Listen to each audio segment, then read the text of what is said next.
السلام علیکم ورحمۃ اللہ وبرکاتہ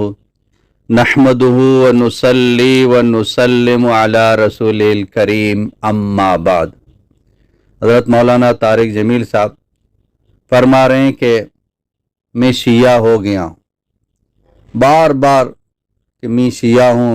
ہو گیا ہوں۔ آپ خود مولانا طارق جمیل صاحب کی آواز خود ہی سن لیں اور اس کے بعد ہمارا مختصر سا تبصرہ وہ بھی سماعت فرما لیں۔ اگر اہل بیت کی محبت کا نام ہے شیعہ ہونا تو سن لو میں بھی شیعہ ہوں۔ اگر اہل بیت کی محبت کا نام ہے شیعہ ہونا تو پھر ساری دنیا سن لے میں بھی شیعہ ہوں۔ اگر اہل بیت کی محبت کا نام ہے شیعہ ہونا تو سن لو میں بھی شیعہ ہوں۔ اگر اہل بیت کی محبت کا نام ہے شیعہ ہونا تو پھر ساری دنیا سن لے میں بھی شیعہ ہوں۔ مولانا طارق جمیل صاحب کی آواز آپ نے سن لی، ٹھیک ہے، اس سے مولانا نہ شیعہ ہے نہ شیعہ ہو گیا ہے،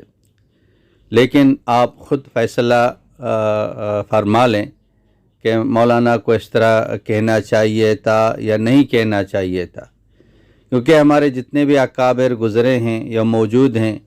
ہم نے کسی بھی اکابر سے ایسے الفاظ ادا کرتے ہوئے کبھی بھی ہم نے نہیں سنے ہیں۔ مولانا ایک آزاد ہیں، آزاد طبیعت کے ہیں، جو چاہیں بولیں، جو چاہے کر لیں، ٹھیک ہے، مولانا کی مرضی ہے، جو چاہے بولیں، جو چاہے کر لیں، تو اس کی مرضی ہے، تو لیکن مولانا یہ گلہ نہ کرے، مولانا کے جو حامی ہیں وہ گلہ نہ کریں کہ اس کو تبلیغ کا ممبر کیوں نہیں دیا جاتا ہے، ان کو کیوں بیان نہیں دیا جاتا ہے، تو یہ گلہ نہ کریں۔ اب ایک ایسا آدمی کہ میں شیعہ ہو گیا ہوں اور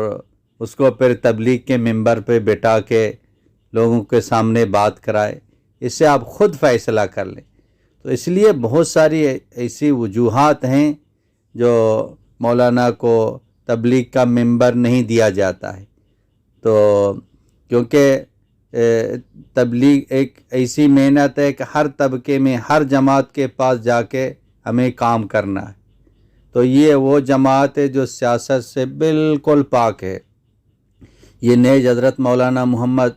الیاس نور اللہ مرکزہ نے نہج بنایا ہے کہ شیعہ ہو یا کوئی اور جماعت ہو تو ہمیں کسی سے کوئی ایسی وہ تعلق نہیں ہے،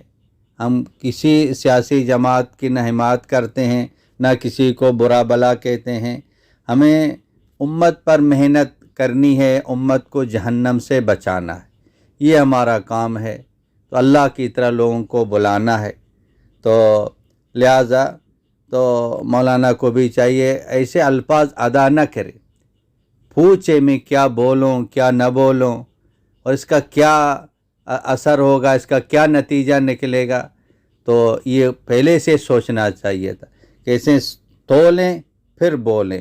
وآخر دعوانا ان الحمد للہ رب العالمین۔